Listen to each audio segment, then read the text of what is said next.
What if I were to suggest that you play a key role in the awakening world? And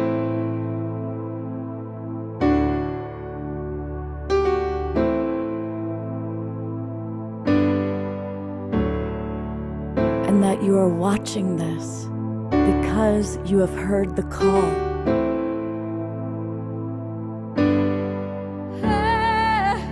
We can start right now by opening our hearts and minds.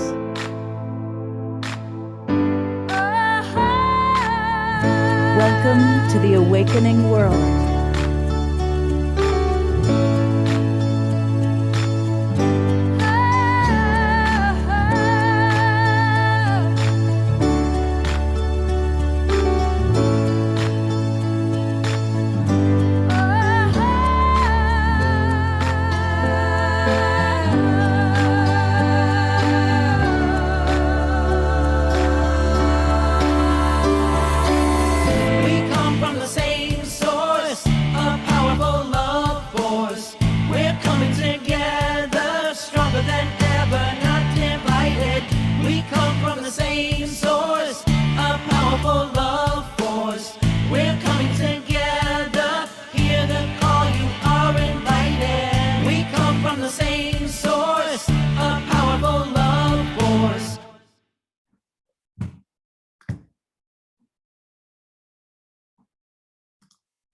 Good evening, everybody. I'm Love Coach Scott Catamas. I'm your host of The Awakening World. And welcome to our first Awakening World since we had this amazing retreat in Sedona, Arizona. And so tonight, we're going to hear from a lot of the people who were there. We're going to see some videos, we're going to see some photos, we're going to celebrate. We're also going to meet a wonderful new friend of The Awakening World. This is Sophia Amargi. And she is going to be talking about something very, very important, which is how to really be trauma informed and how to manage our trauma so that we can enjoy life to the fullest. So looking forward to meeting you. And I got to say, really, one of the great things at the retreat was being able to hear Omashar play music live. Now, we all know how wonderful his music is, and his lyrics, his songs are perfect for Global Peace Tribe. But boy, it sure was wonderful hearing it live. So with no further ado, to get us off to a wonderful start, I'm going to turn it over to our beautiful, beloved brother, Omashar. Yes, what an honor to be playing live, and how lovely to touch all of us.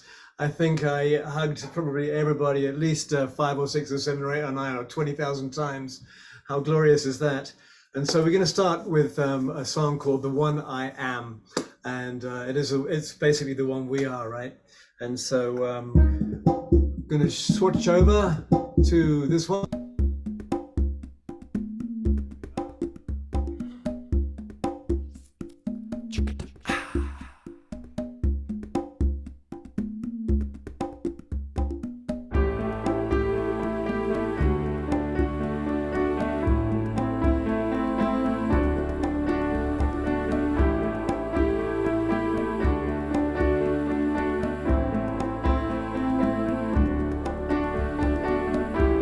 The one I am has always been here,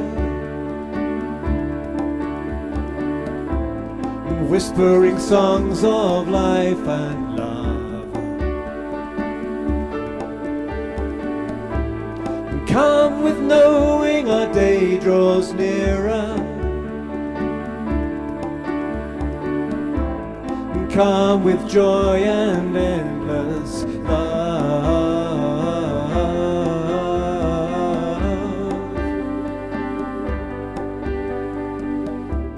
Sacred dancing breathes our heart song,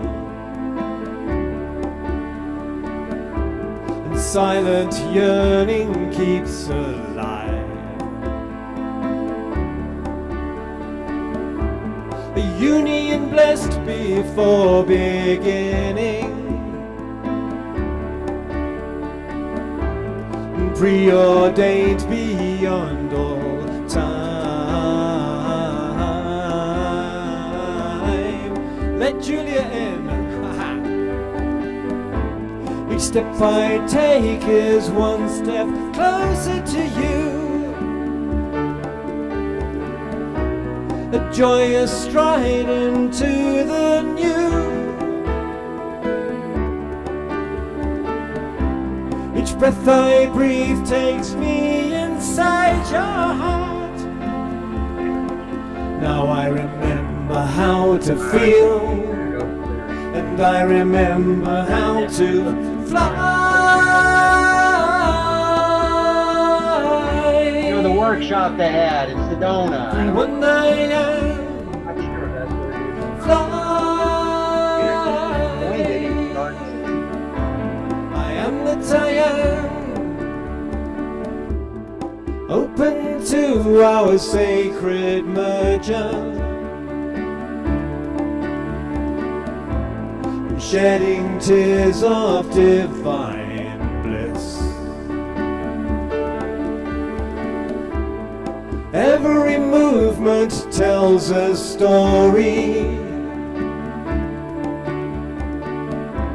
and nothing could compare with this.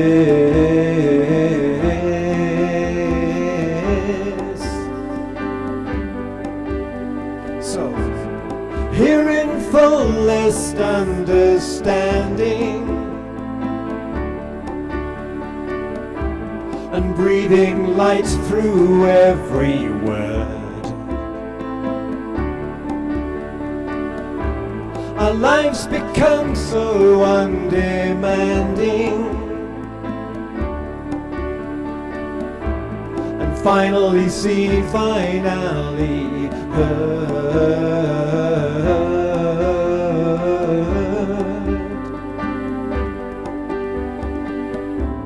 Each step I take is one step closer to you. A joyous stride into the new. Each breath I breathe takes me inside your heart. Now I remember how to feel, and I remember how to fly.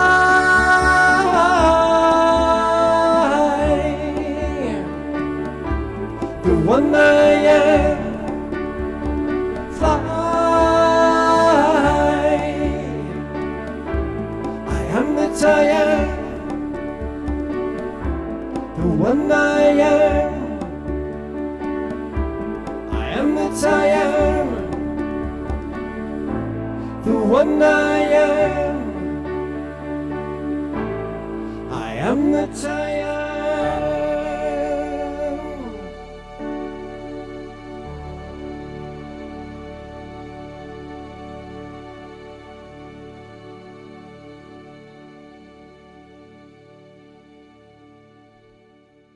Hey, everyone, let's twinkle our beloved Omashar. Turn on your cameras and twinkle our brother there. Thank I've you. never been twinkled so much in my life, man. So A whole lot of twinkling going on. it's a song.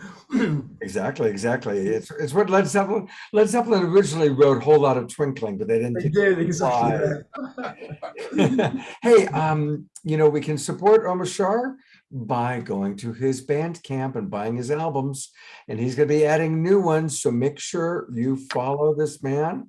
I've got to log in and do that whole thing. There we go. So log in, follow him, buy his albums, support him.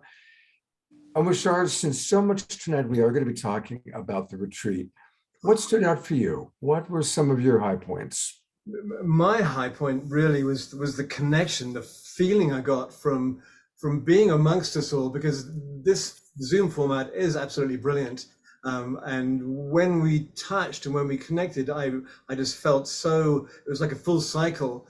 And some of the presenters, what they brought with this just feeling of connection, and I just felt my own feelings becoming enlivened and awakened, and I thought, wow, I can still feel, because it may seem a little interesting to say that, but I didn't realize how, and this might even segue into what Sophia is sharing, how much parts of me had actually closed down, not necessarily through the pandemic isolation, but generally over life through all the hurts and pains that I've had. And I just felt when, like, for instance, Katrina came in and she was talking about whatever she was talking about, for me, I just felt my heart open. And the more my heart opened, the more I felt my periphery. I could feel my feelings again. And I thought, yes, there's hope.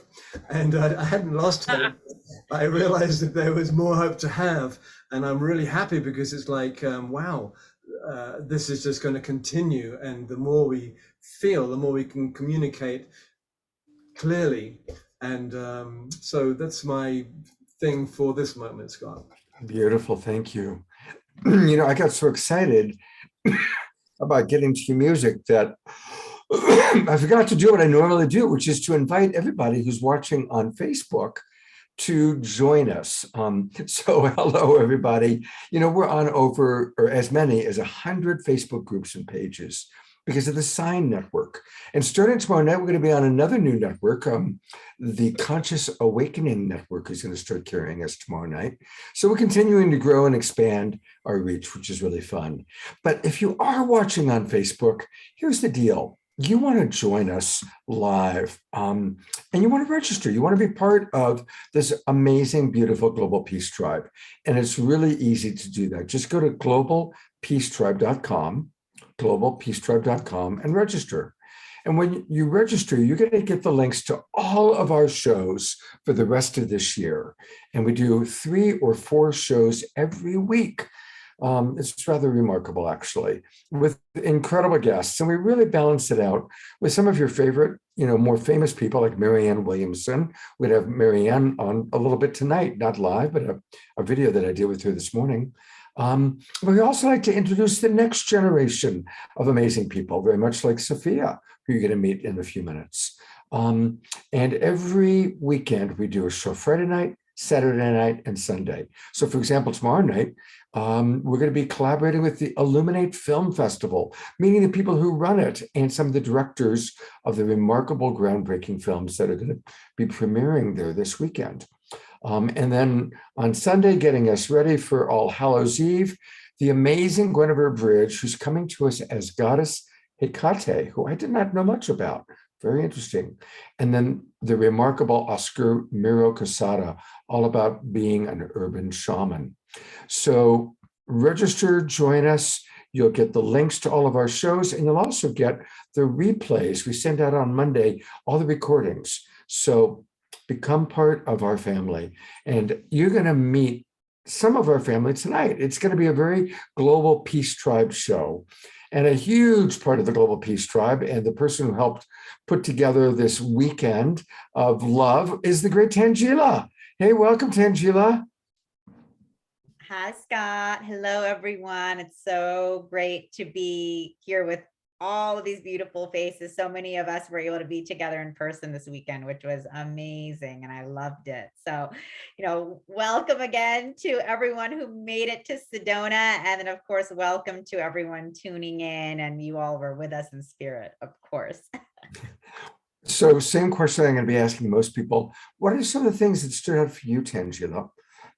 Sure. So, I mean, I loved the opening ceremony, you know, just everyone coming together, hearing Omashar play live for the first time ever. I thought that was just so magical and beautiful, especially because we all also started dancing in the grass, and that was just really, really fun. And then Pamela Butters playing the bowls, and just really seeing everyone in person, just all together, being able to see everyone's faces, feel the energy of, you know, connecting heart to heart. That was really powerful and beautiful for me. So I love that.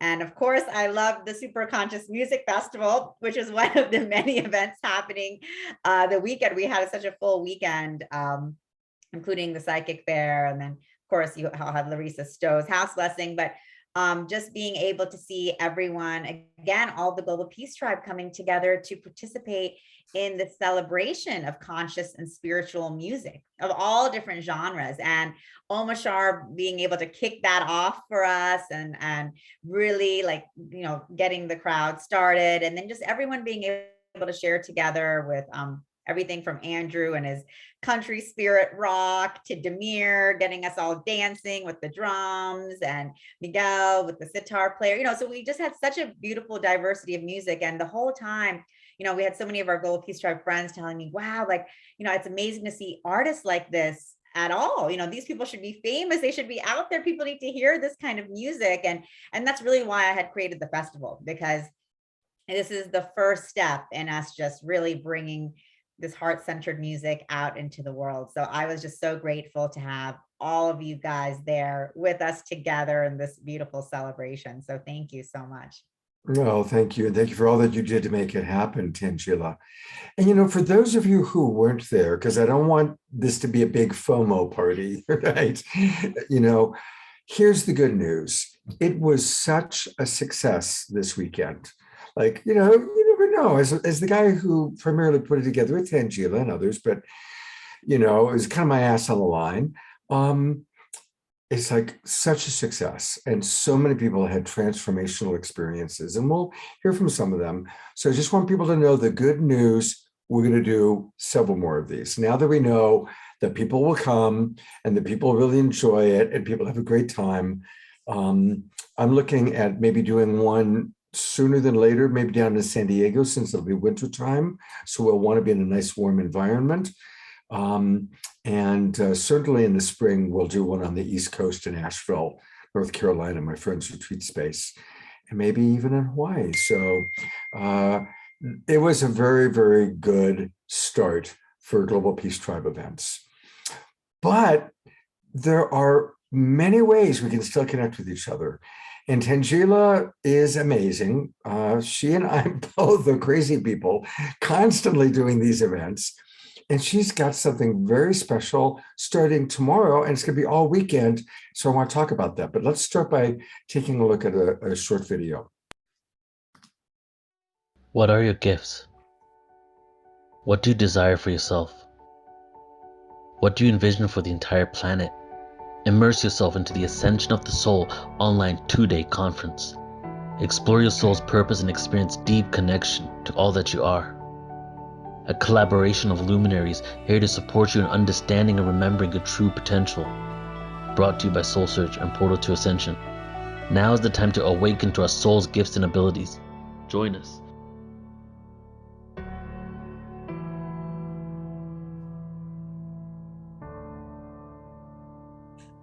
"25 amazing people."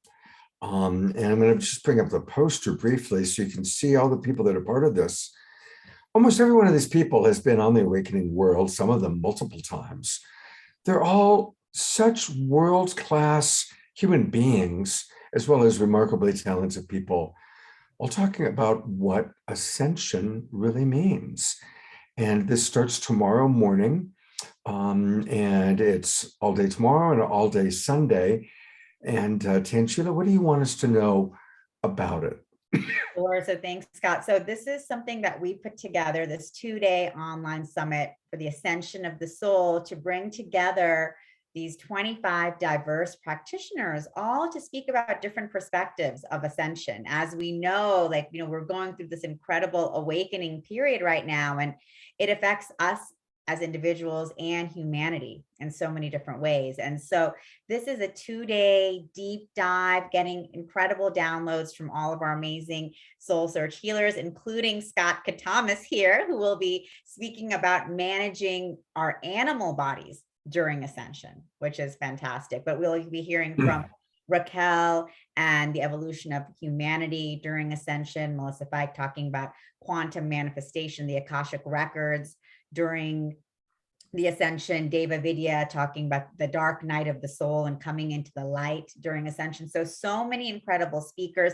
Deborah Giusti, who was on recently, also speaking about the blueprint of ascension. So, Suzanne Ross and transfiguration ascension. So many great topics, so many great perspectives. We'll be getting 25 downloads from all of these ascension experts.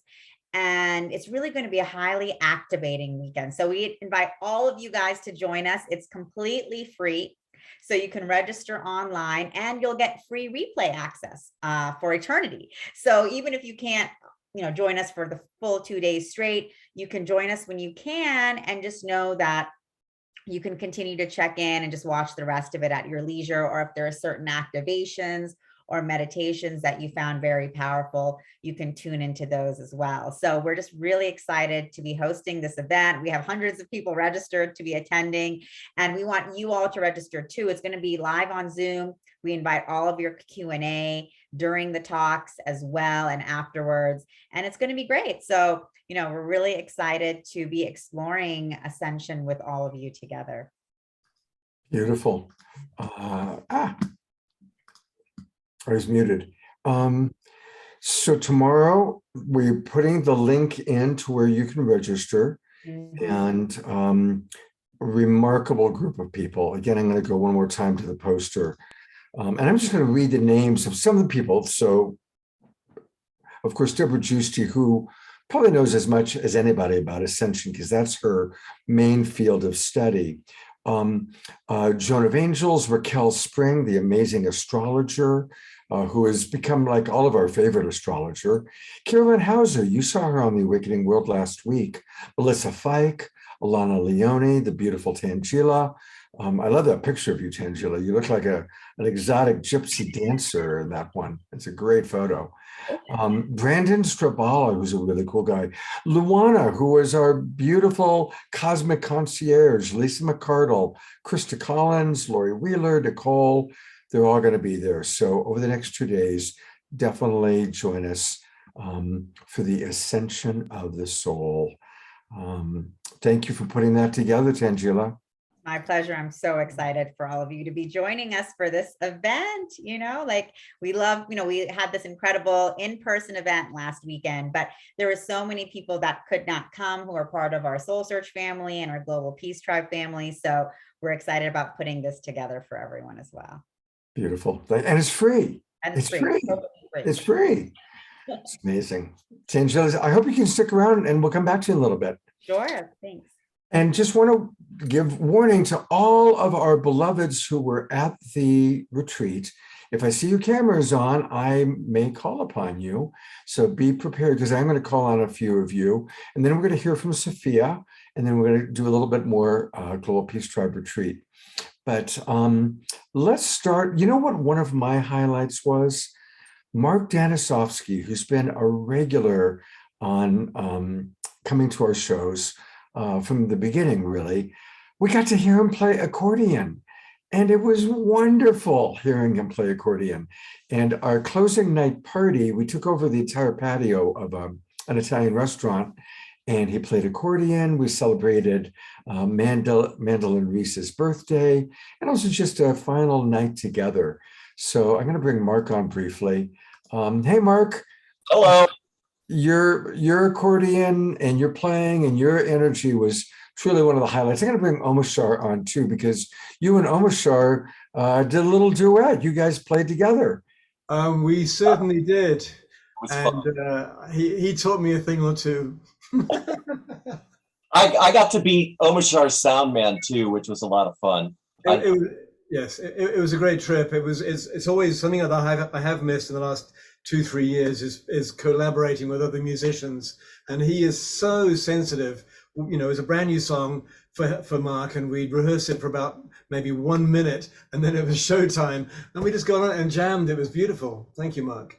Mm-hmm. And the one thing that I'm going to say about the retreat is, as a musician, I spend incredible amounts of time alone, and I was really concerned about having a lot of people around. And the beauty, I think the tangible thing that I became aware of is that, if you find your family from around the world, it was so easy to be around that many people, because we're all on the same path and we're all resonating at the same frequency. And so that was really, really kind of a wondrous experience for me, to really find your soul group, so that was one of the great highlights for me.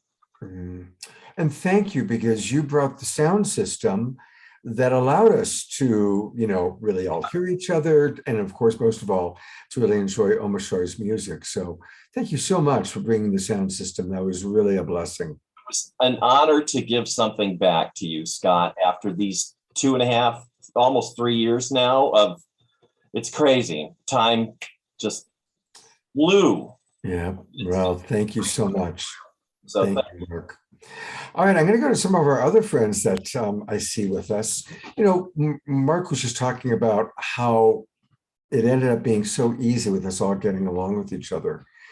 And that's no small thing when you've got like 50 different people coming in and out of, what we did was we rented a large house, kind of an Airbnb type of thing, but it was large with an incredible view of the Sedona Rocks. Well, you got 50 people flowing in and out of the house. You never quite know how it's going to go. And we had a lot of people living in the house. We had about 15 people living in the house, including Bonnie and Roger and their very large dog.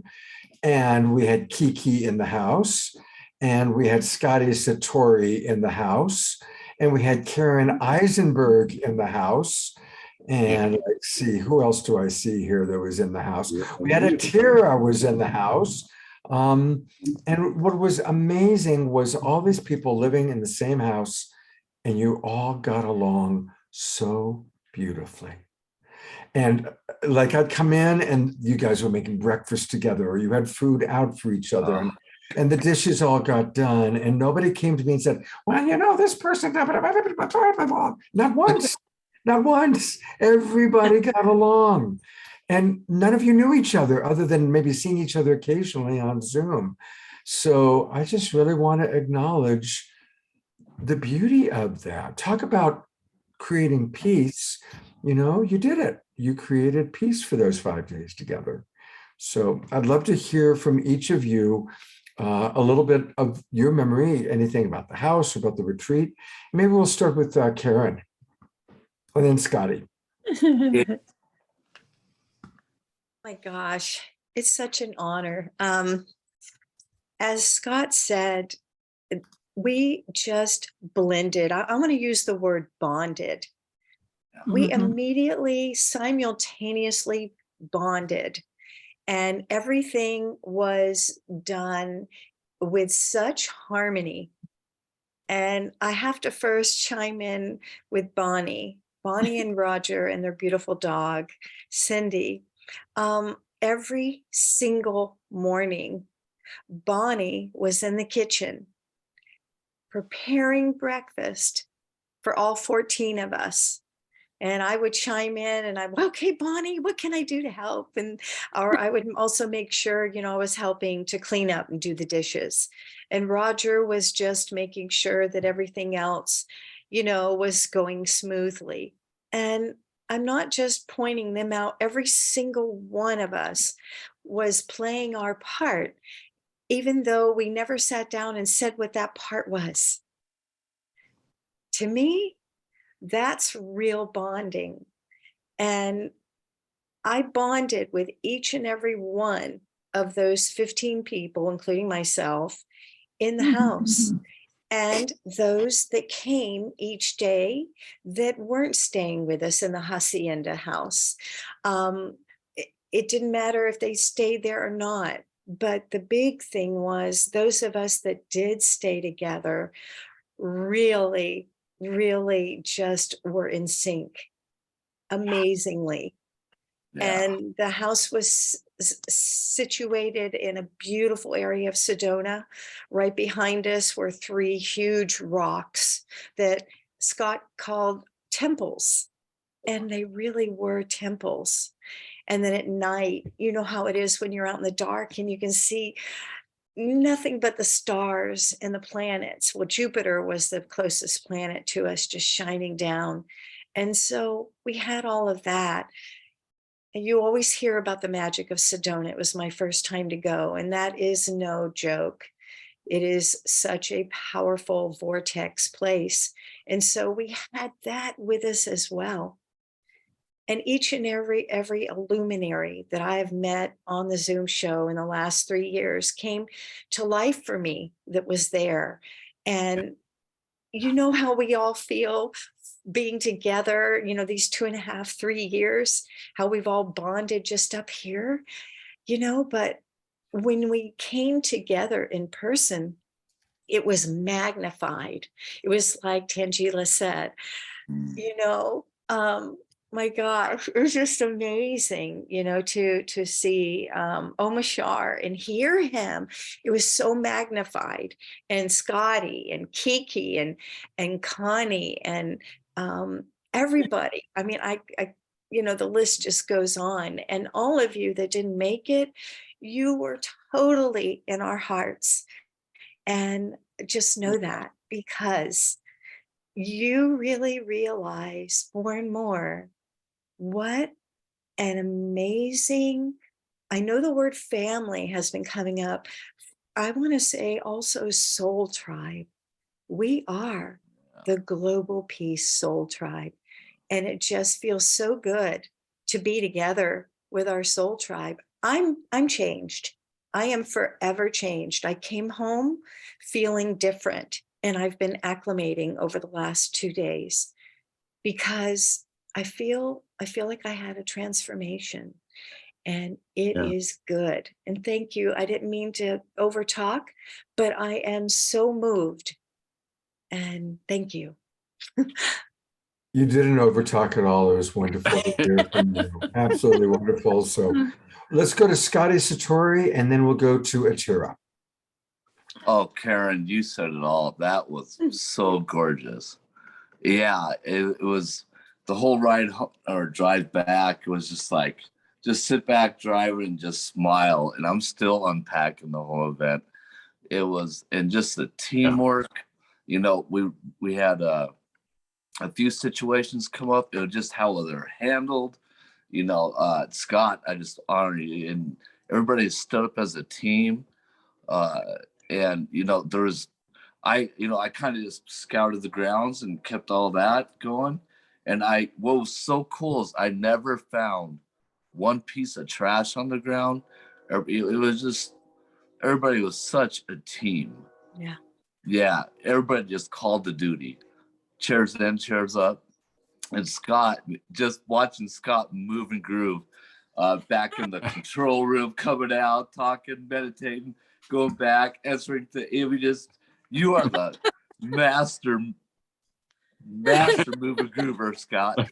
I love it. It's all the lessons and wisdom taken in. And yeah, this was very incredible. And I was very divinely guided to get there, because Scott knows how I was a few days before then, and things just happened. Yeah, I'm glad you made it, When you Scotty. say yes, right? Glad you made it. Glad you made it. Scott, you're awesome. Hey, let's hear from Atira. Atira came, she brought her camper, and she was a big part of the retreat. And Atira, what stood out for you? What would you like to share? Well, it's interesting, you know, we did come together as a community. We did work together. And yes, there were irritations, and we worked through them so that we kept everything flowing. You get 50 people together, and some of us are going to not quite jive with the energy. And it's like, okay, we can work with this. Let's just keep going. And I found that very important to me, because we were doing a face-to-face and person-to-person, energy-to-energy situation. One of the big things for me was in-person, hands-on healing.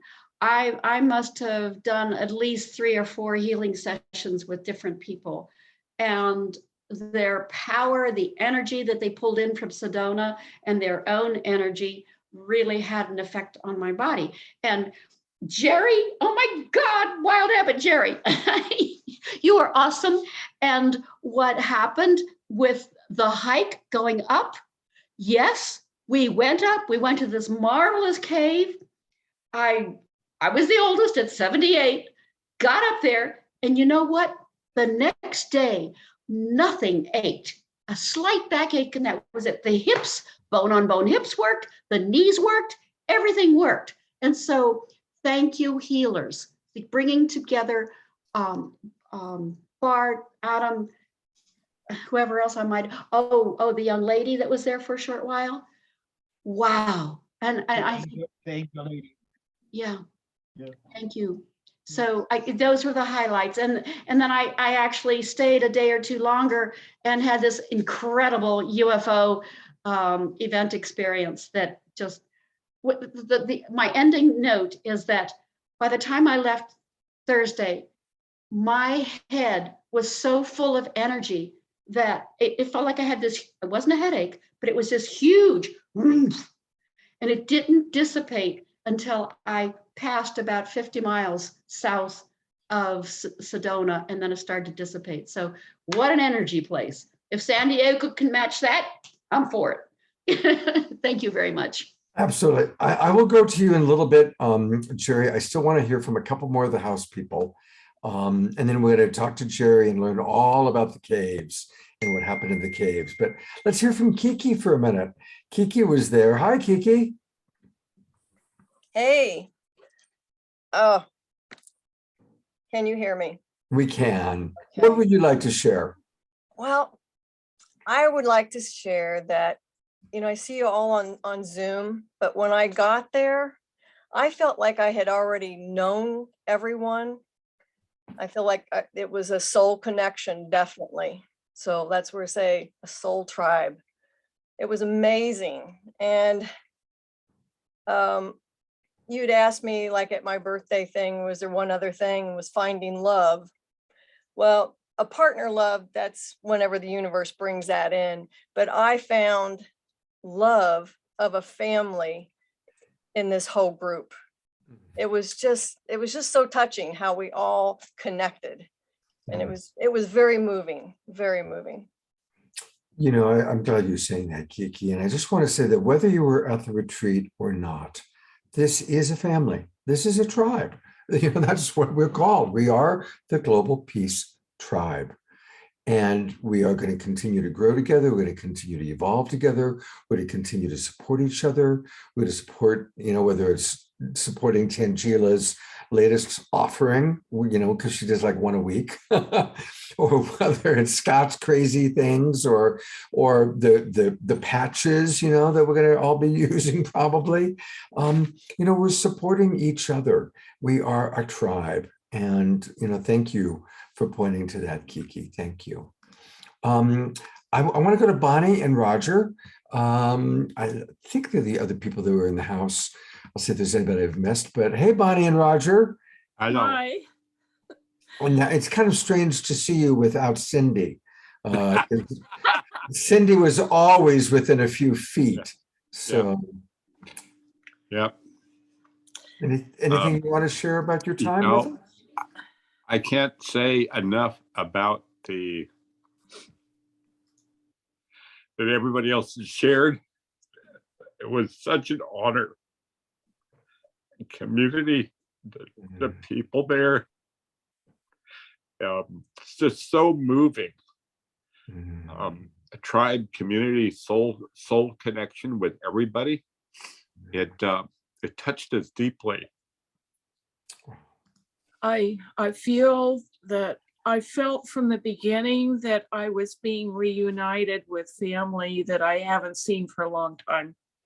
And I've had the same emotions the last day, saying goodbye to people that, I like I did with family in the past when I had to say goodbye and I didn't want to.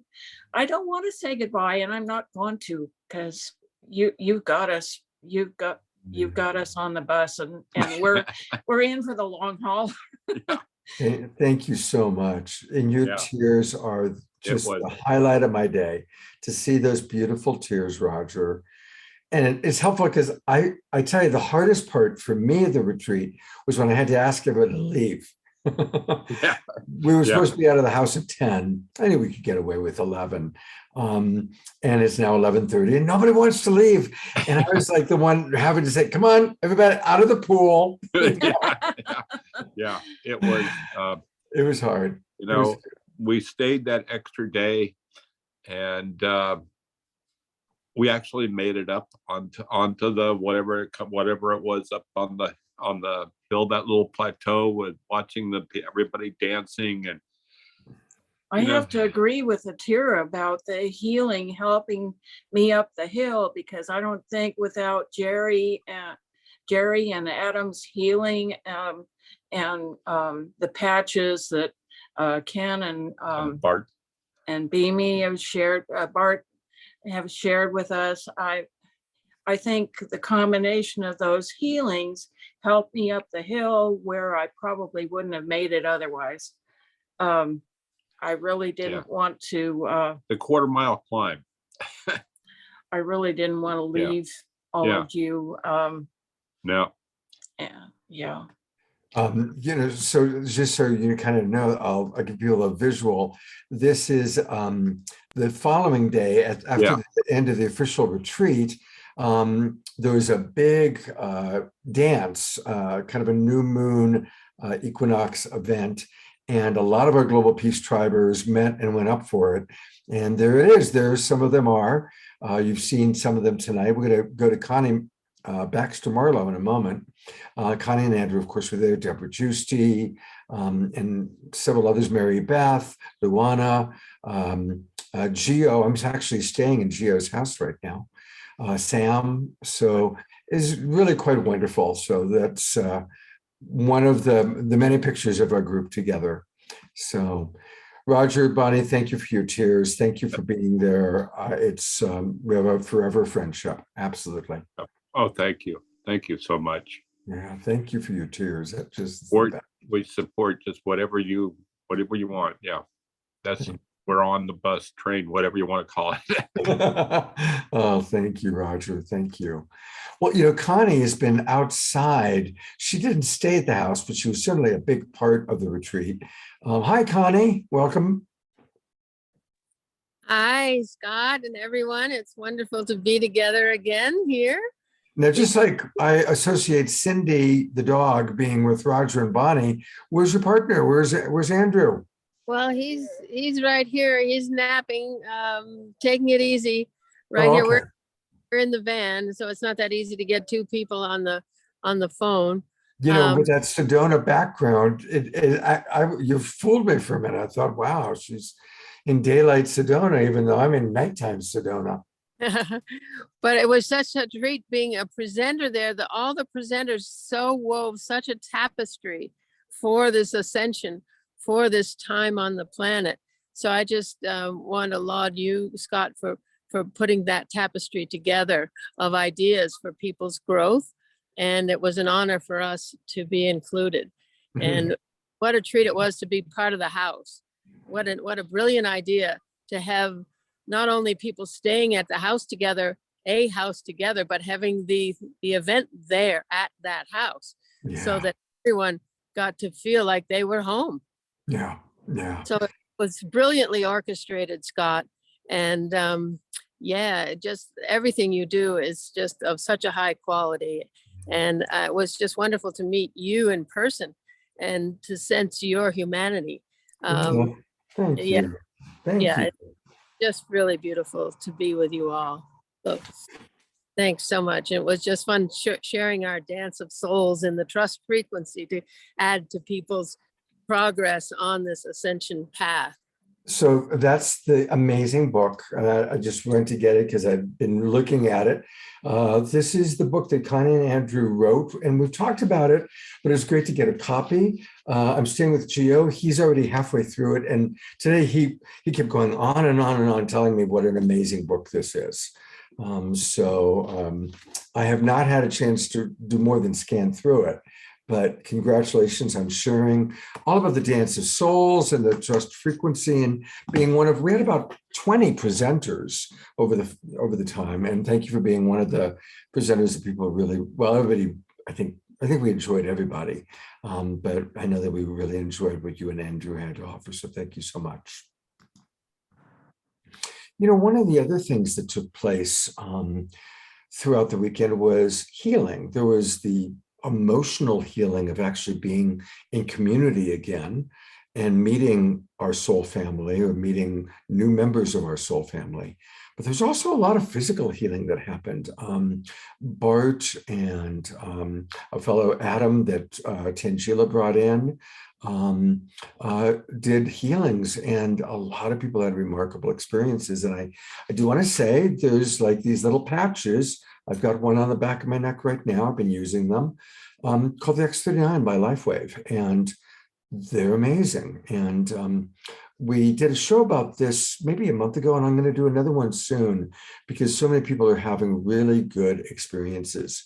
So whether it was physical hands-on healing from people like Adam and Bart, or the X39s, or just everybody nurturing each other, you know, making food together, it was a really beautiful part of the retreat was the healing. Okay. I want to introduce Sophia. We are going to, a little bit later on, because it's going to take some time, we're going to talk with Jerry. So here's a little preview of what's going to come after Sophia. Jerry Anderson, the wild abbot of the Mystic Monastery, led everybody, or the people who wanted to go, on a journey to a secret cave. We're going to hear about that from Jerry and some of the people who went, like Omashar. We're going to see some video of the cave. So stay tuned. That's what's coming up. But you know, I was just talking about healing, and there was a lot of healing, obviously, that took place at the retreat. But our new presenter that is with us tonight is Sophia Amargi, and she is all about healing. And healing the most important thing, which is our trauma. You know, all of us have some trauma. It might be epigenetic. It might be the things that have happened in our life. And learning how to work with trauma and to really manage it is incredibly important. I've coached thousands of people, and really I've learned, like, okay, it's how to work with the trauma is the hardest stuff and the most important. A little bit about Sophia. She's a licensed psychotherapist who specializes in healing complex and unresolved childhood trauma and its impact on adult functioning. She's built a practice of almost 30 years on a depth of psychotherapy interwoven with shamanic practice, healing, and indigenous tribal medicine work. She's actually gone into indigenous areas and worked with shamans of many different tribes. So she's got this really interesting understanding of Western psychotherapy and kind of tribal cultural understanding. So welcome, Sophia. Please unmute yourself because we definitely want to be able to hear you. And welcome to the Awakening World. Oh, you're still muted, dear. Thank you, Scott. How's that? Is that better? Perfect. Okay. Thank you, everyone. I feel very humbled and grateful to be here. I'm excited about everybody that is part of the community. And I could launch into talking immediately about what I do or how I landed doing what I'm doing. But before that, or if I even go there today, I actually wanted to comment on some of the stuff that I've been listening to. Would that be an okay thing to do? Yeah, absolutely. Spontaneous, and I love that. Okay, good. So this whole idea of family, and everybody's talking about the soul family, and we're the soul tribe, and it was so great to meet the family, and everybody felt like family. And it's both so heartening for me, and at the same time, it's quite tragic, because as a therapist who specializes in trauma, so much, if not all of our relational trauma takes place within the matrix of our family.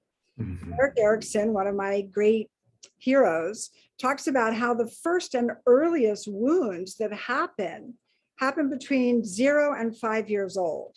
And that we all share these 3 wounds, which are the wound of betrayal, abandonment, and broken trust. And so all of you have been talking about trust. All of you have been talking about family and the matrix of what it means to be safe and solid, sacred, secure, not just inside yourself, but within your family. And so in the work that I do, there needs to be so much relational repair because people are so frightened, they are so hurt.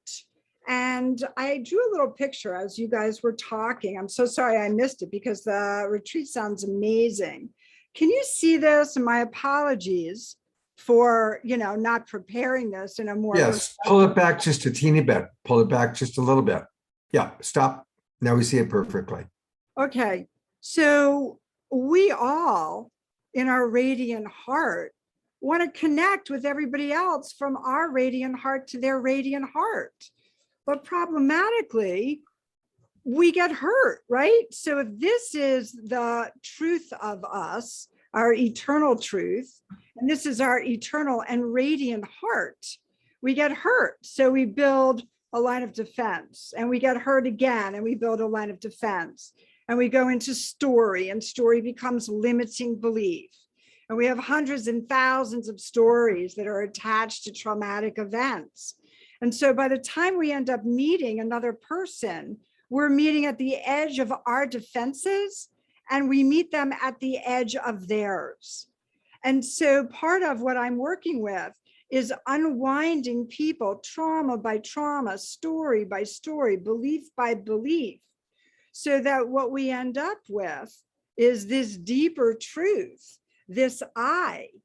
And Omashar sang such a gorgeous song, and the refrain of it, being I am what I am. But when people are highly traumatized from childhood, we don't even know who we are. And half of the time, we don't even know that we've had so many traumatic events that they've sort of interwoven and bled into our understanding of our own identity.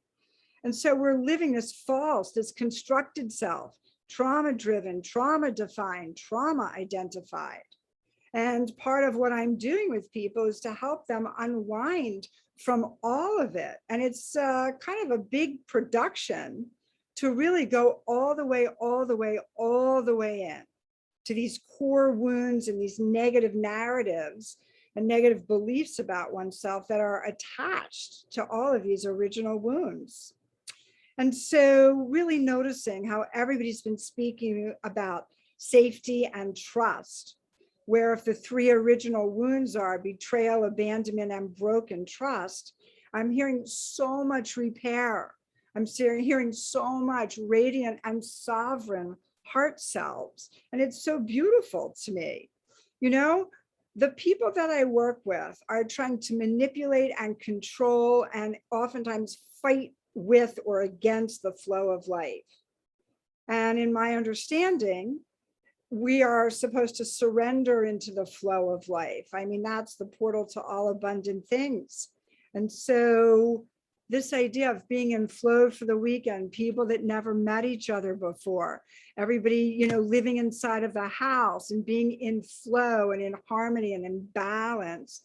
I'm so touched by all of this. It's so meaningful to me because it speaks directly to the service that I'm offering and how I live my life.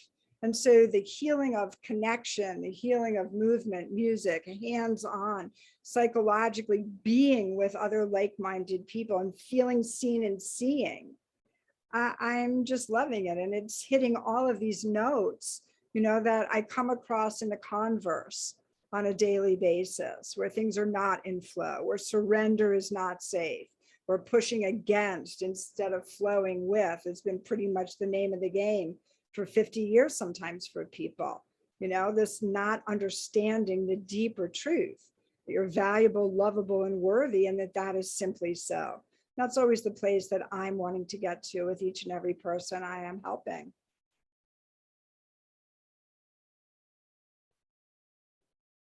I was muted. So first of all, thank you, because you're absolutely right. Probably the single most important element that I observe in life to actually be happy in life, to be able to enjoy life, is to have resolved our trauma, to have resolved that's it. That's like, who's unhappy? People who have not worked out the trauma. Who are the happy people? The people who have learned how to manage the trauma. And I always like to say to people, it's about honoring and managing it more than the idea of healing it. healing takes place, but some wounds leave scars. Some wounds don't, but some wounds leave scars. And some of the trauma that we've gone through, we have to work with for the rest of our life. But by working with someone like yourself, we learn the tools. And sometimes there's remarkable healing where it diminishes significantly. And sometimes we have to learn just how to work with it, how to manage it. At least that's how I've observed it after working with thousands of people. And would you say that's true for you? Does that resonate? I'd say yes and no, kind of depending on what kind of trauma we're working with and who the person is, to what degree do they have capacity, to what degree do they feel healed enough to complete the therapeutic aspect and sort of get on with life. So not everybody really is wanting to stay all the way to the end point. In my perfect world, what I would love to do with each and every person is to complete that karmic circle of suffering, to close it for them so they can rest in natural grace. But that is not for everybody. People can get enough and then feel consolidated, not fragmented. They can understand who they are, not what their trauma narratives have told them that they are. And so yes and no, like, yes, that's true for a lot of people. They don't feel the need or the interest or have the time, let's say, to stay for the total completion, but they get enough. And then they have the tools, the skill set, the cognitive understanding, the somatic understanding and regulation of the nervous system to actually manage trauma. So yeah, it sort of depends. And with trauma comes emotionally and somatically. It can come physically in many ways also. But let's talk about the emotion and the somatic. And so there's so often this kind of idea of like cognitive dissonance where a person might know one thing but feel another, right? So if it is my intention to help everybody understand their value and live from that place, as opposed to living from their value wound, then this makes a lot of intellectual or cognitive sense to somebody. And they can work very well emotionally with that. But if they feel unvaluable, if they feel unworthy, then we have to bring the head and the heart and the belly into congruent alignment. So what they think, what they know, what they feel, and what they believe are all the same thing. And so that could take a moment. And I began my own healing journey many, many, many years ago, maybe like 40 years ago or something. And to that end, I started working with a lot of different kind of molecular structures, medicine people, medicine being uni, ayahuasca, San Pedro, many different kinds of things. I've worked very extensively with something called 5-MeO-DMT, the only molecular structure on the planet that will completely dissolve the ego in order for consciousness to merge into the eternal divine. And so I started this whole process for myself, seeking my own trauma resolution as I was entering into this field of work. And I started to have very miraculous understandings, downloads, lots and lots of those external layers of defense and story started to dissolve. And eventually, over some years, for the last 25 years, I've had a very deep and abiding practice working with my tribe, the Yawanawa in Acre, Brazil, in a small village called Mutum. I spent almost 3 months with them last winter doing my study. With this tribe, they use uni, ayahuasca, as the spiritual conduit to the consciousness of the creator. And somehow when I found these people in this way of working, for me, it was a massive click, like, this is my place, these are my people. And I personally grew up, I was never proud of my family. So hearing everybody talk about family was so beautiful to me. And everybody's so proud of the Soul Tribe family. And for the first time in my life, I was able to be proud of my family, the Yawanawa, and this spiritual work, this deep abiding practice of mine that I've developed over 25 years. And I have personally had so much healing that I started to believe many people that I do this psychotherapeutic work with would perhaps benefit as well. And so after a lengthy period of time, for those people that it feels right to mention it to, I will suggest that there are alternative methods to go deeper into the work, to discover more about your true soul, purpose, dharma, healing, to understand that no matter what happened to you, you are not your traumas. These are a series of events. You, the I am what I am, the I am, that eternal soul, that can't be damaged, not ever, can't be wounded, can't be hurt, can't be damaged. And so I've had just some really miraculous experiences with some of my patients over the years. It's been absolutely tremendous. And I don't want to take up an excessive amount of time, but I do want to share one thing, which is I had a patient that I worked with for 4.5 years who was multiple personality from extremely severe childhood trauma, which makes the psyche split when there's no other place for it to go, under the real duress and severity of relentless trauma. She was a multiple, and 2 years into the work with her, I thought she could benefit from working with 5-MeO-DMT. And I took her to my teacher. We did a lot of preparation, as I always do. And I don't offer any of this. I know many people that do. So it's a lengthy process of exploration, preparation, and then we would go together to the teacher, the shaman, the ceremony, what have you. And this woman, in 4.5 years together, collaboratively, working with that particular medicine, we together healed all of it. And so for her, she is completely healed and whole and consolidated. And this woman is a spectacular artist. And so for like 50 years, she was drawing her internal experience of being a multiple as a result of the trauma. So both were shown in her artwork. And so this is like an incredible record of her process.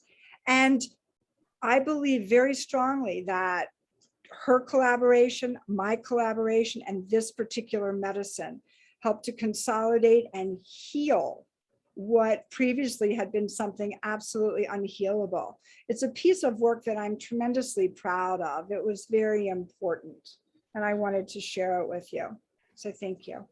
Absolutely. And we're still okay on time. I'd like for you to share a little bit about the combination of Western psychotherapy and indigenous, like how do they balance each other? How do they contrast?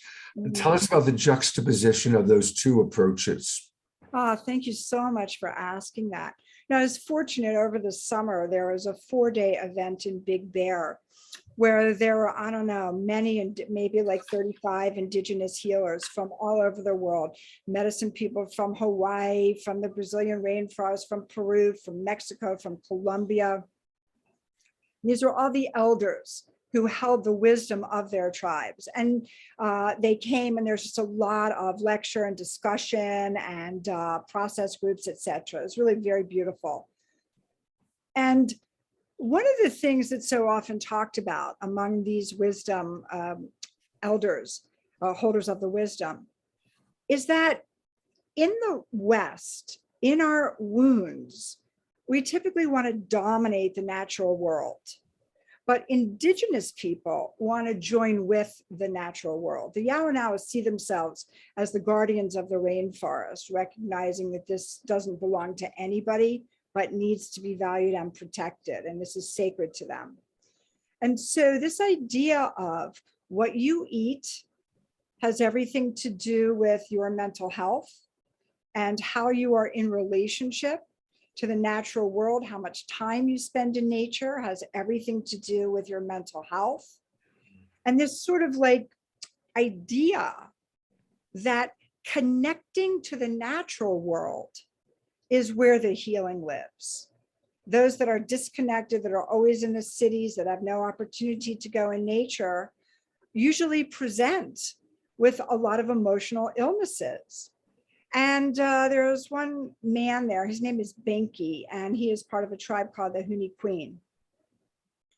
And he lives in the Brazilian rainforest along the same strip of the Rio Gregoria that I spent this past winter in indigenous tribal lands. And he has a lot to say about the best way to treat an ailment. So for a curandera, a medicine man from the forest, they're treating the entire body. Like, I don't know that much about Ayurvedic medicine, but I know the words like, what are your doshas, and, what are you, vata, or are you this, or are you that? Meaning it's a whole system assessment, what's actually going on in the system. And Scott, this is very much like this indigenous perspective, and their medicine, and they talk about this, it takes a long time, where somebody can just go to the city and buy something at the pharmacy, which these people find it disconnects them from their lineage, their ancestors, their heritage. But this younger generation, so I'm told, are very impatient and they want an immediate result. And so the tendency, I think, for this younger grouping of people, at least among those tribes that I'm familiar with, is not so much to take the time to work through whatever the ailment is in the medicine way, which is the whole system. And really, like, these are people that will walk into the forest. My teacher, Hushahu, she will go into the forest for 1 month, drink the saliva of the anaconda, which is their very precious animal. Wow. And wait, this is the strongest dieta. I did my first dieta this past winter, which is a 31-day dieta, but you have to go there way before and stay a bit after. But that's like the easiest one, but no water for 31 days, hardly any food. It's quite rigorous, lots of medicine, lots of ceremony, lots of processo, because now I'm trying to learn Brazilian Portuguese. And so these people, these elevated wisdom elders, will do things. So this is the most intense diet that this tribe, the Yawanawa, and my teacher, Shaho, will be shown what is needed for the tribe. What is the tribe lacking? What does the tribe need? How is the health of the spirit of the tribe itself? What is the spiritual health of the tribe and each one of the individuals that are part of it? And so there's this like interweave between whatever combination of herbs can be offered, and this kind of, I want to say almost an intrapsychic understanding of how important the natural world and the medicines from it are for the health and the longevity of the tribe itself. I've heard a lot of stories over the years, like the wife of a medicine man, part of the Huni Queen tribe. She became blind after she gave birth to her first son. And she went to the woman, the curandera of this tribe, and she was given a whole prescription of a bath every day with these certain herbs, and a tincture and a tonic every day with these other herbal combinations. And she gained her sight back, but it wasn't quick. And she didn't go to the hospital. She just stayed in the tribe. And here we all know that first order of business is, oh, let's write a prescription. Let's give you some kind of pharmaceutical. And so that feels like a heartbreak to the elders that I am familiar with. It feels heartbreaking because it keeps taking people away from their connection to the natural world. And for so many in the West, that connection is tenuous enough. Start taking, chemical compounds, and it tends to further the disconnect from what is possible in the natural world. Does that answer your question? Yeah, well, I mean, it's a big question, but it's a beautiful. It's a little bit of it's an appetizer. Yeah, and it's a beautiful insight. I want to read a couple of comments, and then we'll wrap up with you for now. Dorina writes, "Thank you, Sophia, for all that you share, especially the amazing fusion of modern psychotherapy and indigenous plant medicine. Not only in trauma healing, but also in whole person integration and even community transformation as a result. I am very grateful for your work, journey, and impact. Blessings, gratitude, and love. And that's from Dorina, who's coming to us all the way from Ecuador. She's in Ecuador. George Noble is asking, what's the name of the medicine again? 5M. Well, I go to, I take people to different medicines for different reasons as I sort of understand them through the work that we're doing. But 5MEO, and then the letters DMT. And when I talk about this with people, people can get very confused because DMT is a whole big raver drug, but it's really in a lot of people's consciousness. This is a very different molecular structure, and it's the only molecular structure on the planet that will provide a complete egoic dissolve. It can be very frightening because your ego knows that it's about to have its own demise. It will cease to exist entirely. And if there's no ego for so many people, then there's no you. So people have become quite ego identified. One of my friends and colleagues who serves up this medicine, a man in Hawaii, and he serves up ayahuasca, he talks about when he comes around on tour and he's either in LA or New York, what he hears is everybody's saying like, I didn't get enough medicine. I don't feel anything. And what my friend says is there's so much ego density in these two parts of the country. And people are so egoically defined that is very, very challenging to begin to surrender that and trust the medicine more than you would trust your ego. So this is a molecular structure. It's called 5-MeO-DMT, and it is the synthetic of toad medicine, the Bufo olivaris toad. So I prefer the 5. It's a more celestial, cleaner experience, at least for myself. But a lot of people are working with toad medicine now. It's the Sonoran desert toad, the Bufo olivaris, as I've said. So a lot of people are working with that, the organic, but I prefer the synthetic because it's the way my teacher makes it. It's like 99% pure. So it's a more, I don't know, I think it's cleaner, but I like both. So either, but you need to really be with somebody who knows what they're doing. And there's a lot of preparation. I mean, I take this stuff very seriously. It's not for everybody. And so one has to be judicious and careful and ethical and really prepare. We don't want anybody just randomly jumping in. And it's also not a shortcut. It doesn't replace the work. The work is the work. This is an adjunctive piece to go deeper in the work. It gives you an insight. It gives you a look at what's possible.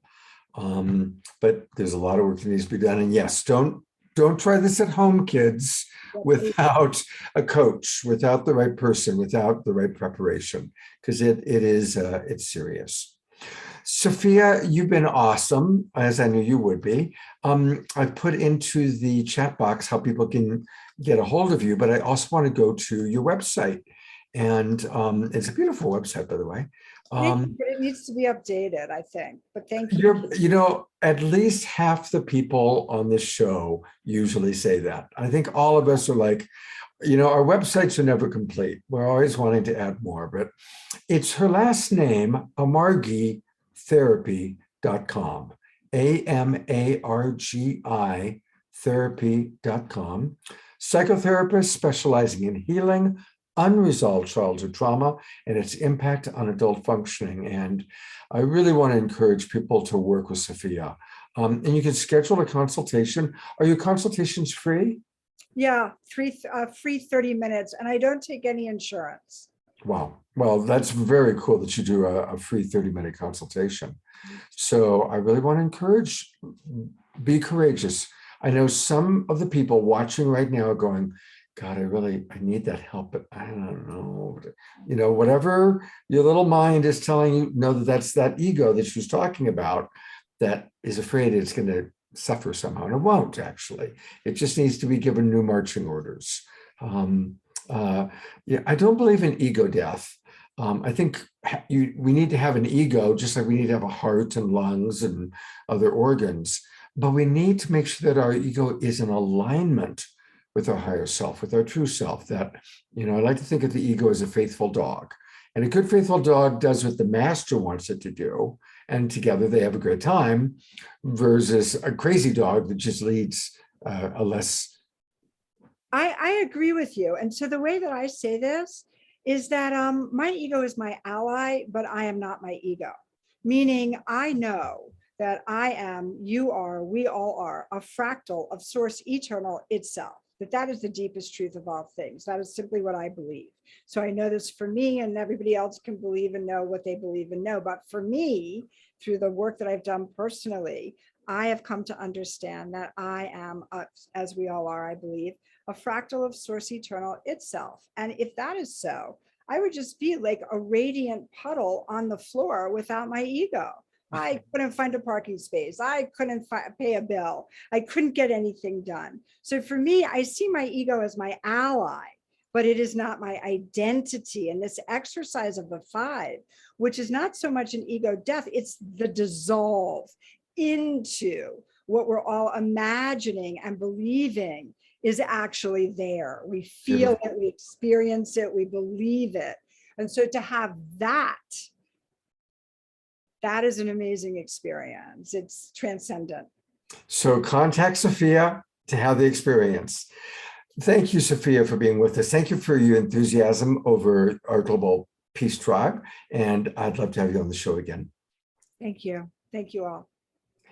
We're going to go to Jerry in about 60 seconds.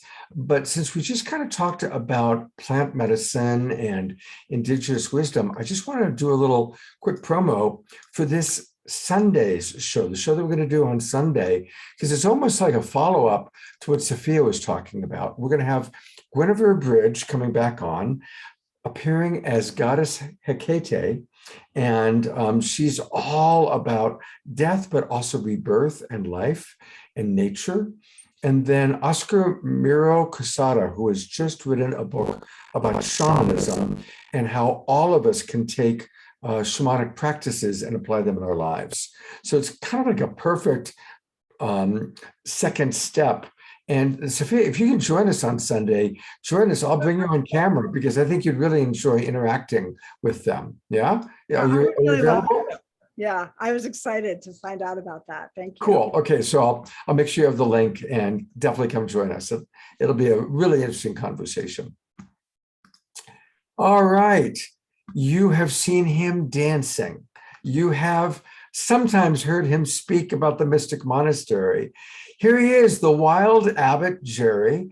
And I'm also going to bring on some of the other people who went on the hike. So Omashar, where are you? Right here.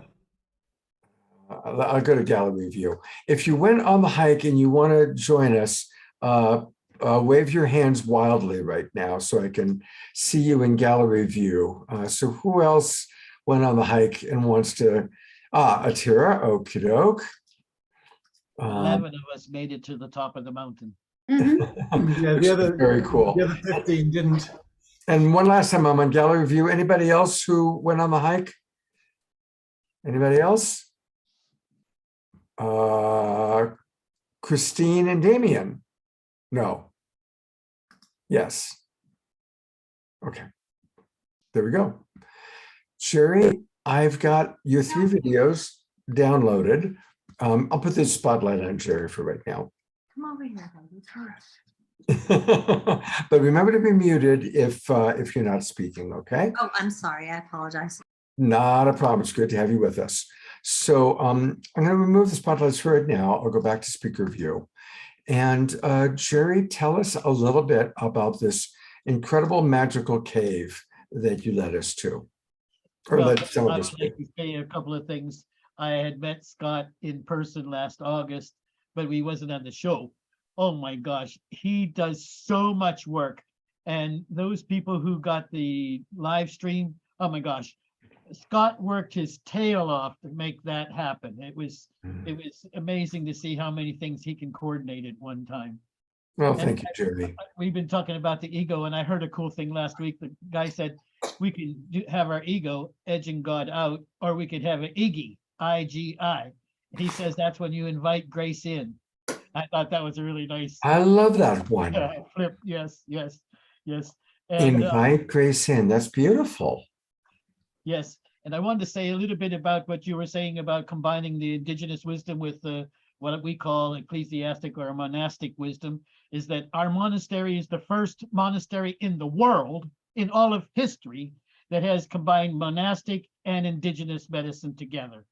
And the way that we do that is because we use the Star of David, one pointing up and one pointing down. The one pointing down is the indigenous people. You know, they start all ceremonies with getting permission from the earth and these kinds of things, where the monastic people are always going up, the indigenous people are going down. So that's the Star of David in both directions as our symbol. And I would like to say a few things also that Sophia brought up, is that I believe that in this time when time is very, very short, that I call them STPs, sacred teacher plants, are the most important facilitator of moving forward. I have saw some people in one night do like 10 months of therapy in one night, okay? I've saw situations where the monk hadn't a drop of teachings, hadn't studied any books, roomies, anybody, and in one afternoon on the medicine, connect all the dots in nature. So our monastery has the belief, just like she did, that the main deficiency of humans right now is nature. Not calcium or protein or all these kind of things.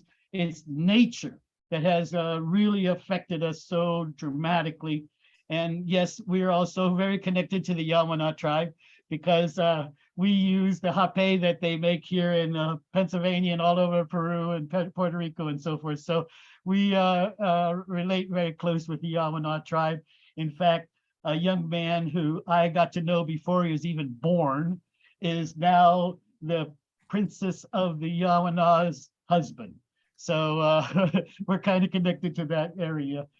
Yes, it was an exciting time to take the group up to the cave, knowing that it was going to be extremely strenuous, and you would feel major a reward of accomplishing such an incredible task. I was crazy that we had so many even elders that did a really, really good job of climbing the mountain. Well, I've got your 3 videos here. So tell us about, I'm pretty sure that this is the first one. I think I've got them in the right order. Okay. So tell us a little bit about the cave that we're about to go in with you. Okay. This cave, we call it Grandmother Cave because in the 70s or 80s, a grandmother spent 2 whole winters in this cave. And it had become just a legend. Even still now in Sedona, it's considered to be a legend. Nobody thinks it actually exists. But I took some local Sedona people there, so now they know it exists. Beautiful. All right, well, let's take a look at this first video here. So this is the mouth area of the cave. And about how far is it from Sedona? It's in the canyon. You can let it play, yeah.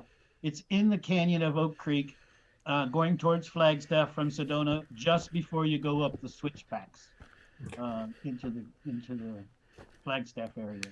I'm afraid I'm going to bump my head. Wow. This is just with my headlamp and the camera going into the cave. It's kind of hard to guess because of the distance inside the earth is kind of like different, but I would guess it's about a block until we get to the actual cave room that you'll see here in a little bit. Wow. And it's kind of like the width of a street, you might say, in these sections right here. You might have saw a box in the first part there. That's a box where everybody who has made it up the mountain can put their name and the date that they arrived. Oh, that's cool. Yeah, it's a registry. Wow, look at this. This is something special. Yeah, those really, by this point here, you cannot see any light from the surface. Wow. And our dear brother Omashar, we had a ceremony inside the temple room in the back here, and we didn't allow any lights, not even the light off of our phones, so that we had pure darkness. And Omashar recorded what was said and the ohms we did and so forth in the cave.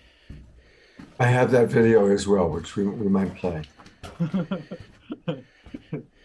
So you can see we go pretty deep. My gosh, it's getting harder and harder to get through there. Wow. Yes. In the spring, when the snow is melting, water flows out of the mouth of this cave.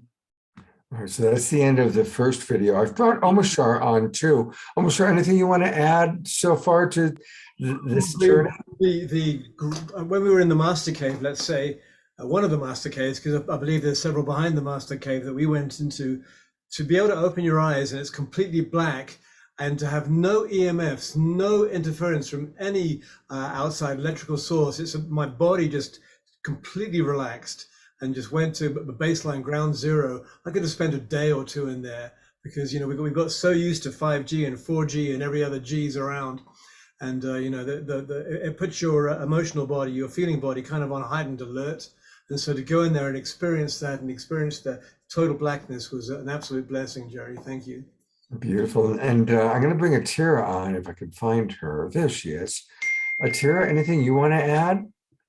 Well, that I've gone caving before, so I've been a spelunker, but this was so peaceful because energy of Sedona going into basically a deprivation tank and then tuning into my utter peace and coherence was awesome.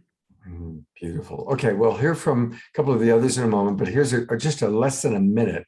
So here's the next video. So now this is actually going to go into the cave room in the back. About 10 years ago, no, maybe 20 years ago, we leveled off a section in this back room here with shovels so that we had a flat space to sit. Wow.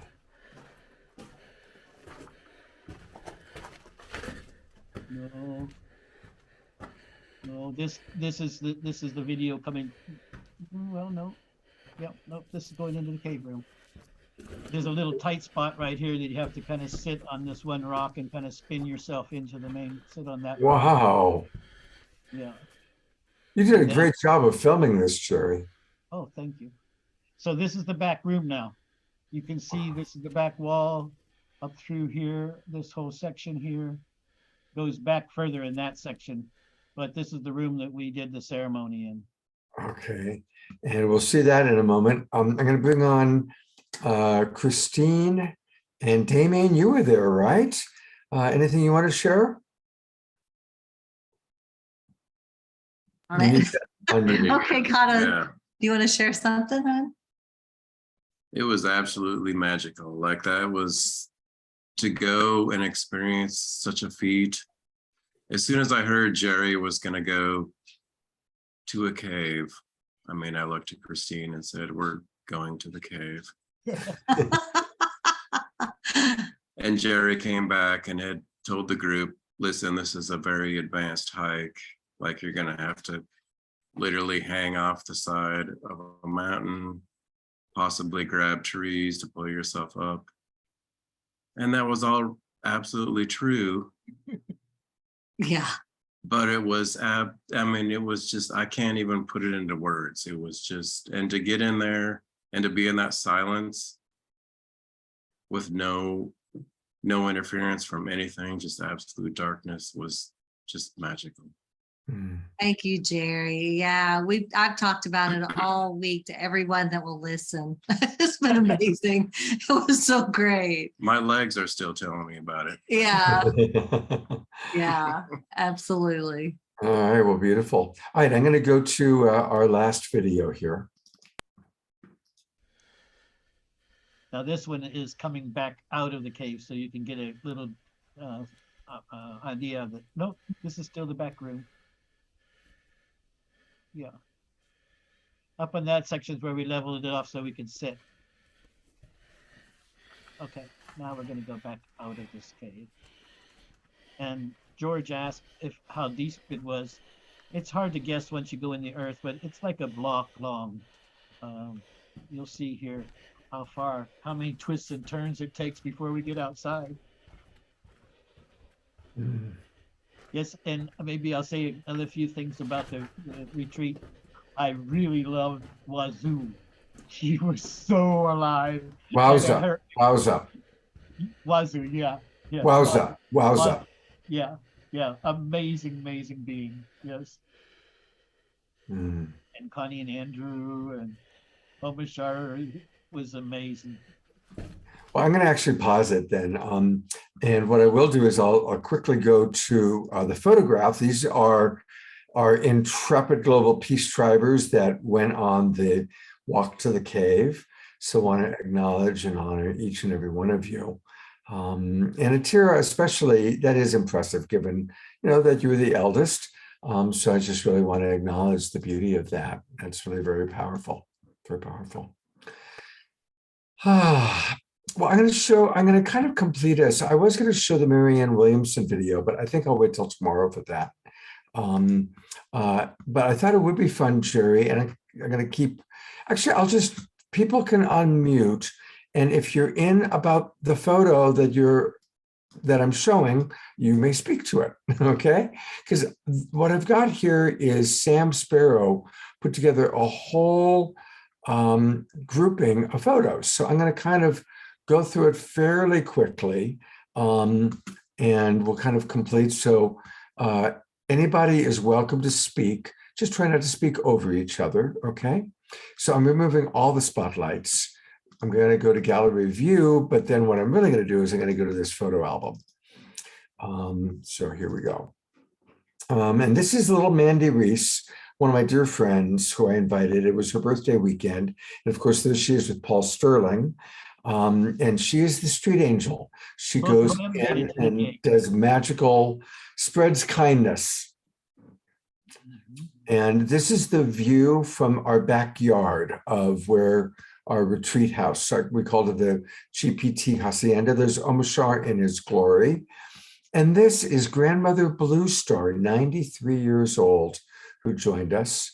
There's Connie and Andrew when they're giving their video, their presentation. And I tell you, one of the highlights for me was Larissa Stowe, who's one of my favorite human beings and a regular on Global Peace Tribe. She and her husband just bought 12 acres of property. Of course, a lot of you saw us on the Awakening World last weekend, last Saturday night. That whole show was dedicated to her. But these are photos of her land blessing. And it was wonderful to have a lot of Global Peace Tribers come to the land blessing. And then in the evening, there was a big dance that a lot of people went to, kind of an ecstatic dance. This is Jerry doing his healing work. Hey, Jerry, tell us a little bit about your electromagnetic field therapy that you did that really helped so many of our people. Well, it's a Tesla device that actually converts electricity to biological energy. And if you're familiar with Tesla, it has a lightning type device inside of it. So it micro makes lightning and puts off extremely powerful magnetic field, enough to jerk your arm or whatever.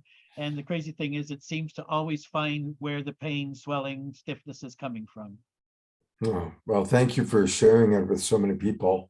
There's Sam and Carrie and Mandy out on the plains. A lot of people, of course, there's a lot of time spent in nature. There's Mandy, our street angel, receiving the light. Beautiful photos, huh? Good job, Sam Sparrow. There's Sam who took the photos. And there we are. There's the hike to the cave. And of course, we just saw the videos, but there's kind of some of the pictures of people going to the cave. Inside the cave, Mandy and Sam and Omashar's musical experience that he provided for people. Now, this is a short video. Let me see if it'll play.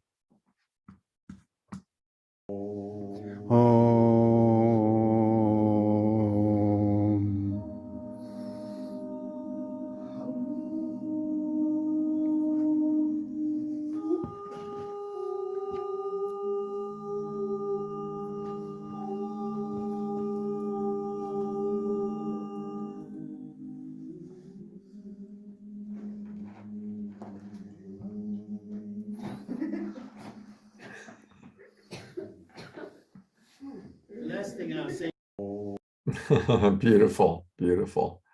And so, yeah, and just the beautiful nature. We were beginning to really catch the changing of the colors, which is always one of my favorite things, being in a place where there are colors changing. And a lot of photos of that trip to the cave. That was definitely quite the thing. There's Jerry getting everybody ready. And there's Mark Janisovsky, who, as I said before, played accordion. And this is for Mandy's birthday party, which was also our closing night ceremony. And his accordion playing was so wonderful. And here's everybody getting ready to take kind of our final group photo with Mandy. And here it is. Here's our group photo. With Scott somehow doing something with my cell phone, crazy. That was quite a wonderful final night that we all had. And then out on the mesa the next night, after the official end of the retreat, but a lot of people still gathered and stayed over.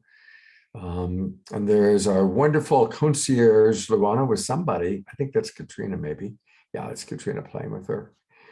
And then the last thing to show is apparently on the drive home, there was this, we figured out that it was probably a rocket that shot across the sky, and Sam actually caught some of it on his camera.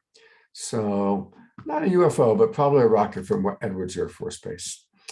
So there's kind of the completion for tonight, other than we always like to complete with Omashar music. Thanks again, Jerry, for all your contributions to the retreat and just to our Global Peace Tribe. And we will have a retreat in Puerto Rico on his property when he tells us he's ready. That'll happen.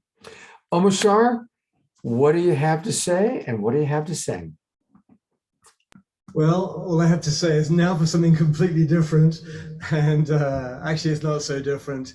It's a song. In the last month, I've written 5 new songs, and 3 of them have been debuted so far on the Awakening World. This one we played a few weeks ago, and when I don't even have to tune into what songs need to be played, the songs just drop in and I go, okay. And so this one is called Welcome Home. What a concept. And thank you, Scott, from the depth of my being, for doing what you're doing what you do, and for bringing us all together. I don't know if you will ever know how deeply, how much it means to us all. It's amazing. It's phenomenal and heart-opening, and yes. Yeah. And 2 requests. I'd like to ask people to get up, move to music. And if you're moving and grooving to the music, I will add you to the camera. And then don't leave, because I forgot to make a couple of important announcements, but I'll do the announcements after. Is one about tomorrow morning? One of them is about tomorrow morning. Because we want all of you to join us tomorrow morning. But yes. Go ahead and take it away, Omashar. Join us.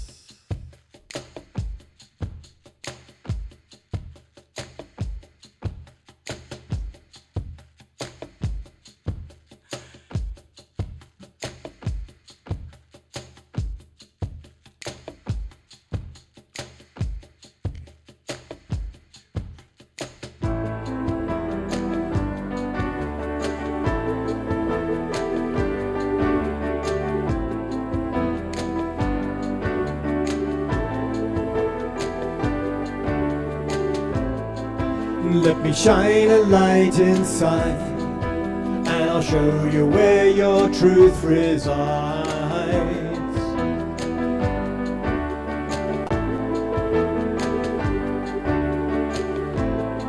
Lift your eyes up to the skies, and I'll prove to you that nothing dies.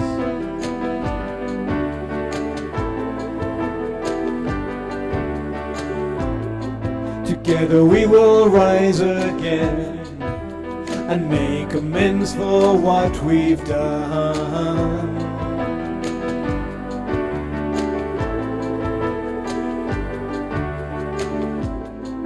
Let me take your hands in mine As I look at you, your spirit shines.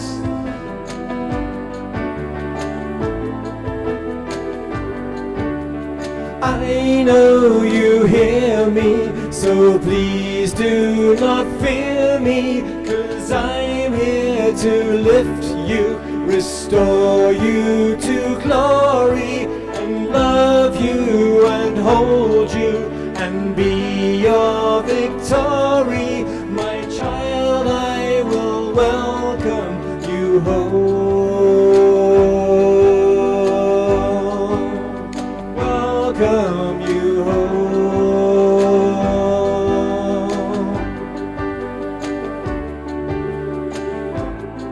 You see, it's true that we are one, and we came out from the central sun.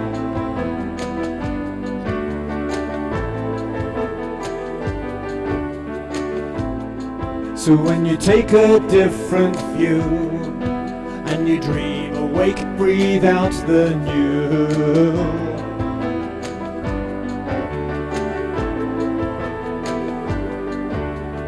I know you hear me, so please do not fear me, 'cause I'm here to lift you, restore you to glory, and love you and hold you and be your victory. My child, I will welcome you home.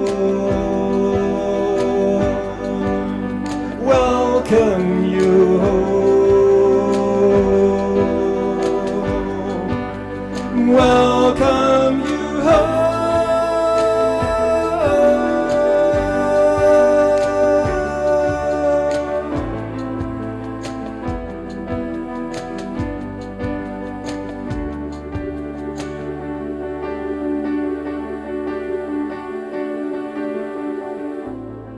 The world will come alive again as we dance and sing and make new friends.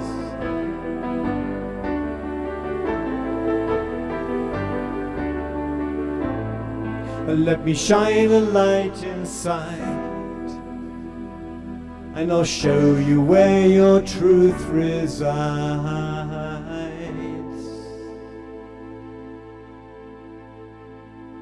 Welcome home. Oh, beautiful. Thank you so much, Omashar. That's a perfect song for tonight. That's perfect. Thank you. So, we really are continuing to grow our tribe. And there's a wonderful way for you to continue to grow with us even closer. On Saturday mornings, I lead something called Relationship Satsang. And it really is an opportunity for us to come together. It's not broadcast over Facebook. I did that for the first 2 weeks, just to kind of let people know about it. But now it's a closed group, closed meaning that whoever shows up is who's there. And we create a real field of safety to talk honestly about what's going on in life, because we all have ups, we have downs, we have, challenges. And it's another way that we are building our global peace tribe. And honestly, what I probably do best in life is coach. I've been doing it for a long time and I'm good at it. And I've got a lot of tools and I love sharing my tools with people. So I want to really invite people to join us tomorrow or any Saturday at 10 o'clock in the morning. We do have special guests. Kristen Hoffman is a frequent guest. Paul Sterling is going to be leading a class with us. I bring in other love coaches and we all share. Now, if you want to just watch, you can watch. If you've got a challenge you're dealing with, you can bring up the challenge and get support for it, or at least get empathy and compassion for it. I've put the information into the chat box, and I really want to invite all of our Global Peace Tribers. Come on in to our relationship satsang. It's a wonderful way for us to grow together in a really deep way, because when we share emotional intimacy, that's how we connect. It's a wonderful way that we build family. So join us tomorrow. That's at 10 o'clock. And then go straight to Tangela. go straight after relationship satsang. You want to go straight to what we talked about before, the amazing Ascension weekend that she has put together with so many of our favorite teachers. So it's going to be an amazing weekend, Tangela. It is. We're really excited about it. And, you know, we know everyone has busy weekends, but we invite all of you to register and just drop in when you can. We have all these amazing presenters, and some of the other presenters who aren't on here are Alan Steinfeld, Dr. Desiree and JJ Hertak. So, you know, we have a great group, everyone just giving their diverse perspectives about Ascension, and there's so much for us to learn and dive into, and you'll have the free replay available to you forever. So definitely, you know, check out Scott's satsang tomorrow morning, be able to dive into your relationships, and then join us whenever you can for the weekend with the Ascension of the Soul conference. Thanks. And then complete your evening, of course, by going to the Awakening World, where we are having our annual celebration and preview of the Illuminate Film Festival. That's a powerful film festival that's both local here in Sedona and online. And I'm doing a lot of collaboration with them, Tangela, and I know you are now. I introduced you to them today. It's a great festival. And so tomorrow you'll get to meet the people who put it all together. You'll meet a couple of the directors of the top films that are going to be there, and music with Omashar and my dear friend Destiny Love, and she is an angel. So join us tomorrow night. We've got a full day. Tangela's my relationship satsang, Tangela's Ascension Conference, and then Awakening World. So it's going to be a full Saturday, and we hope to see all of you there. Yes, hope to see you all soon. Thank you so much, everyone. Always beautiful to be here with you guys. And we're going to go to gallery view so everybody can wave goodbye. Turn on your cameras. All right. Take care, everybody. Good night and have a beautiful evening. We'll see you tomorrow.